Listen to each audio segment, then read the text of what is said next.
Welcome to the Platform Engineering Playbook podcast, where everything you hear is built, reviewed, and improved by AI, by me, and by you, the listener. This show keeps me, and hopefully you, up to speed on the latest in platform engineering, SRE, DevOps, and production engineering. It's a living experiment in how AI can help us track, explain, and discuss the fast-moving world of infrastructure. Every episode is open source. If you've got something to add, correct, or challenge, head to platform-engineering-playbook.com. You'll find all the content and a link to the GitHub repo. Open a pull request, join the conversation, and make the playbook smarter. Let's get into it.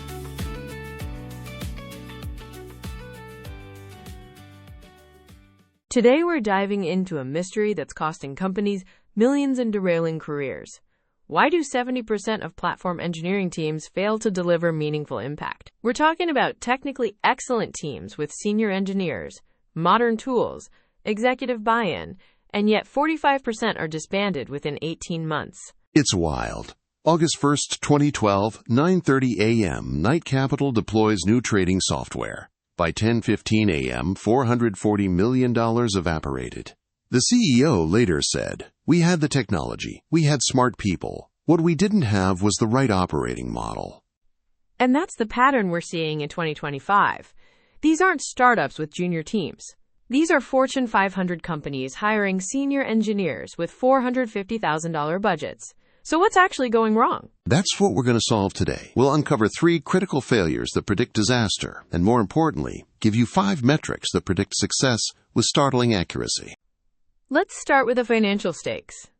A 3-person platform team costs at least $450K annually. At scale, we're talking 25 engineers, $3.75 million per year. And platform leaders get maybe 12 to 18 months to prove value before teams get restructured. Right, and when platforms fail, developer productivity stays stuck. On-call burden actually increases. Deployment times don't improve. It's not neutral. It's actively making things worse. So here's our investigation. 3 discoveries that explain why technically excellent platforms fail. First one, the product management gap. Only 33% of platform teams have dedicated product managers, yet 52% say PMs are crucial to success. That 19-point gap is the smoking gun. Walk me through the evidence. Look at Spotify's Backstage. They have a PM. They achieved 99% voluntary adoption. Now look at external Backstage adopters. Most lack a PM. Average adoption, 10%. Wait, so same technology, completely different outcomes. Exactly. The pattern is clear. Teams with PMs are 3 times more likely to achieve over 50% adoption. Without a PM, platform teams build what's technically interesting instead of what developers actually need. What does that look like in practice? No roadmap prioritization. Everything's equally important. Can't say no to feature requests, so the platform becomes a junk drawer. I've seen Backstage implementations that overwhelm developers with 50 plugins. Nobody knows where to start. So they nail the engineering but miss the product entirely. Yeah, and that leads directly to our second discovery, metrics blindness.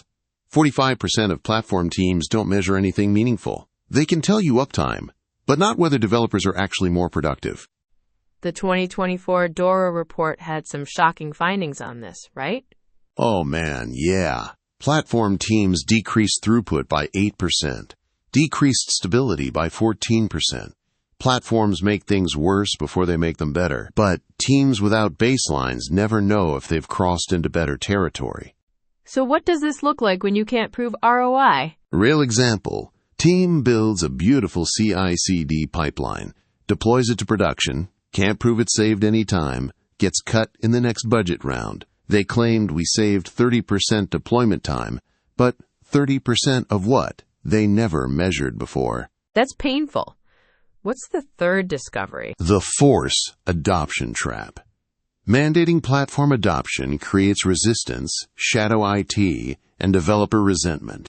Because developers value autonomy. Exactly, they're builders. Forced tools feel like surveillance and control, so they route around the platform to get real work done. We've seen NPS scores drop below -20. That's legacy platform territory. How did Spotify avoid this? They made Backstage the easiest path, not the required path. That's how you get 99% voluntary adoption. Developers chose it because it made them more productive, not because they were forced to use it. Okay, here's where I want to push back, though.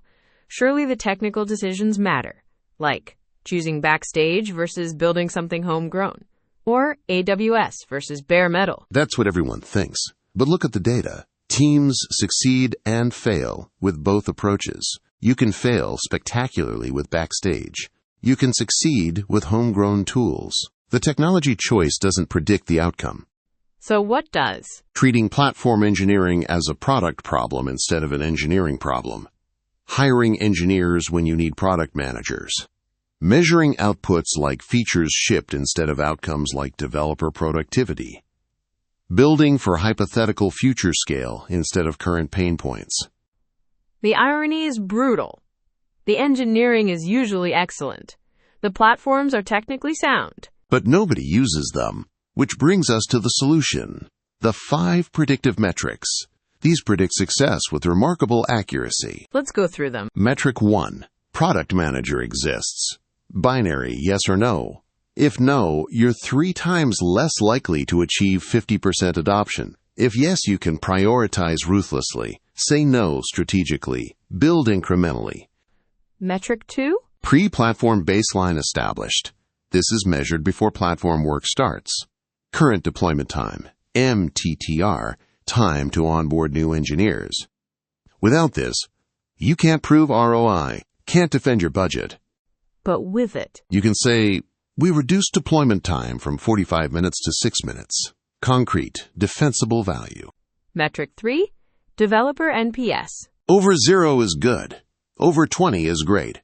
Over 50 is amazing. Over 80 is top percentile. Spotify achieved 76 for Backstage. Under -20 means active resistance. And you measure this quarterly? Yeah, to show the trend. If NPS is going down despite iterations, you've got a fundamental problem with your value proposition.